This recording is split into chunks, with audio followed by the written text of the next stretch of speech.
నేను పాలమ్మిన అధ్యక్ష, పువ్వులు అమ్మిన అధ్యక్ష, పెద్ద పెద్ద విద్యా సంస్థలు తెరిచిన అధ్యక్ష, ప్రపంచంలోనే భారతదేశంలోనే పెద్ద విద్యా సంస్థలు తెలంగాణ ఎవరికైనా ఉన్నాయంటే అవి మల్లారెడ్డికి ఉన్నాయి అధ్యక్ష.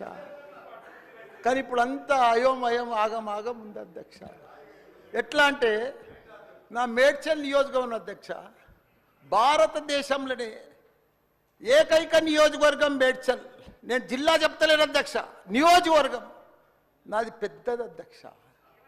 7 మున్సిపాలిటీలు, 3 కార్పొరేషన్లు, 61 గ్రామాలున్న ఏకైక మేడ్చల్ నియోజకవర్గం మల్లారెడ్డి అధ్యక్ష. మల్లారెడ్డి అధ్యక్ష, మల్లారెడ్డి అధ్యక్ష.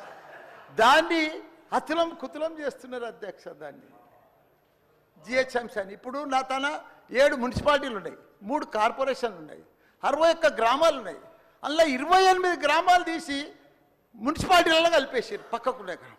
ఆ మున్సిపాలిటీలన్నీ ఇప్పుడు వాళ్ళ పీరియడ్ అయిపోగానే జనవరి 27కు అవి జిహెచ్ఎంసీలో చేస్తారట. నా టైంలో ఒక్కటే పీరియడ్ అయింది వాళ్ళు గెలిచి. నా దగ్గర ఒక్క మేడ్చల్ నియోజకవర్గంలోనే కార్పొరేటర్లు, కౌన్సిలర్లు, మేయర్లు, జిల్లా పరిషత్ చైర్మన్లు, సర్పంచ్లు, ఎంపీటీసీలు, వార్డు మెంబర్లు వీళ్ళందరూ కలిసి ఒక మేడ్చల్ల 444 మంది నా తన లీడర్లు ఎదిగిరు అధ్యక్ష. ఇవాళ వాళ్ళంతా మడ్డాష్ అయిపోయారు. మొత్తం సగం మంది కాంగ్రెస్లకే వచ్చారు. అయోమయంలో పడిపోయారు వాళ్ళు మొత్తం కాంగ్రెస్లో. ఎందుకంటే మళ్ళీ ఎలక్షన్స్ వస్తాయి, మళ్ళీ మున్సిపల్ ఎలక్షన్స్ వస్తాయి, మళ్ళీ సర్పంచ్ ఎలక్షన్ వస్తాయి. అంటే మున్సిపల్ లేదు, కౌన్సిలర్ లేరు, అన్ని జీవోలు కూడా వచ్చేసినాయి అధ్యక్ష. ఆల్రెడీ మున్సిపాలలో గ్రామాలు కలిసిపోయినట్టు, మళ్ళా గ్రామాలని మున్సిపాల్ కూడా అన్ని జిహెచ్ఎంసీలో కలిసినట్టు. ఒకటి అధ్యక్ష, కలుపుని తప్పు లేదు. 9 మున్సిపాలిటీలు అప్పుడు సరౌండింగ్ షేర్లింగంపల్లి కానీ కొద్బుల్లాపూర్ కానీ ఇవన్నీ కలిపినప్పుడు ఏమీ లేదు. ఇప్పుడు మా తాన కూడా మున్సిపాలిటీలలో ఇప్పుడిప్పుడే ఈ 5 ఏళ్ళనే డెవలప్ చేసినాం మేము. కానీ ఇప్పుడు ఇప్పటికి ఇంకా గ్రామీణ వాతావరణమే ఉంది, ఇంకా పొలాలే ఉన్నాయి, ఇంకా సరిగా బాత్రూమ్లు కూడా సరిగా లేవు ప్రజలకు, ఇంకా పెంకిటిల్లే ఉన్నాయి. అవన్నీ కూడా జిహెచ్ఎంసీలో కలిపితే పరిస్థితి ఇప్పుడు బంజారాల్లో, జూబ్లీహిల్స్లో అదే ట్యాక్స్ ఉంటుంది, మా గ్రామాలలో అదే ట్యాక్స్ ఉంటుంది అధ్యక్ష. ఈ పైసలన్నీ కూడా తీసుకుపోయి ఏదైనా పెద్ద పెద్ద ఫ్లైఓవర్లు వేయాలన్నా ఏది వేయాలన్నా మళ్ళీ జూబ్లీహిల్స్, బంజారాలని ఖర్చు పెడతారు అధ్యక్ష. మా పుణ్యాన్ని మా మున్సిపాలిటీలో అట్లనే ఉండని, ఇంకో పీరియడ్ ఉండని, ఇంకో 2 ఉండని.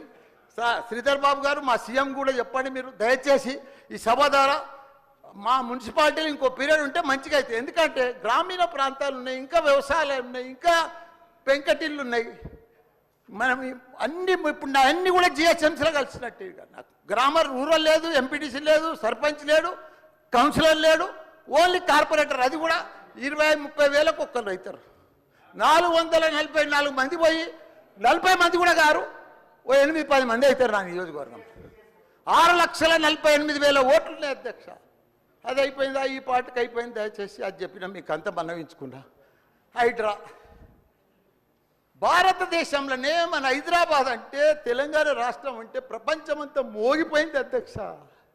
ఐటీ రంగంలో కానీ, ప్రతి ఒక్క డెవలప్మెంట్లో కానీ, ప్రతి దాంట్లో కూడా హైడ్రా వచ్చినాక ఒక్కసారి హైడ్రా ఏం పెద్ద తప్పు పని చేయలే.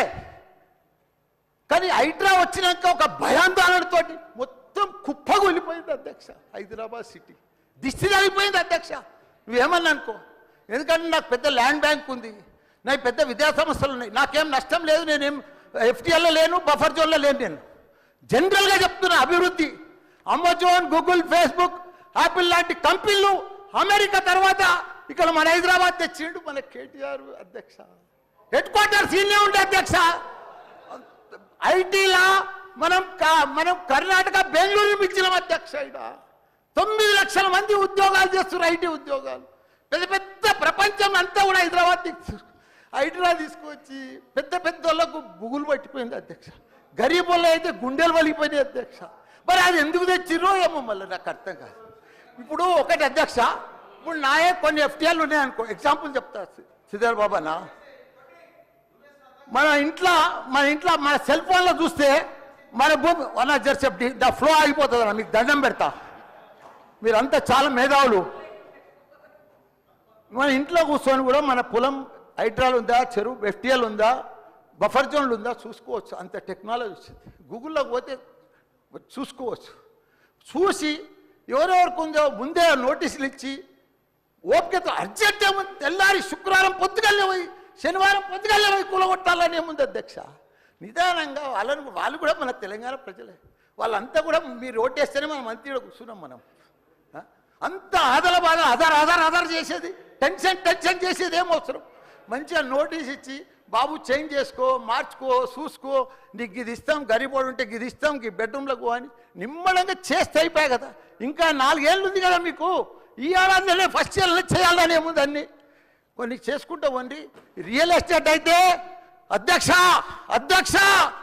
రియల్ ఎస్టేట్ అయితే కుప్పగొల్లిపోయింది. ఏదైనా పెళ్లికి అమ్ముదామన్నా కొంటలేరు ఎవరు, పైసల రొటేషన్ లేదు, వ్యాపారాలు లేవు, బిజినెస్ లేవు, ఏమీ లేవు అధ్యక్ష. దయచేసి మీరన్నీ కూడా ఆలోచన చేయాలని మంత్రులు కూడా ఉన్నారు, అందరికి కూడా చెప్తున్నా, అందరికి కూడా దండం పెట్టి చెప్తున్నా. థ్యాంక్ యూ అధ్యక్ష. ఒక్క నిమిషం మాట్లాడు.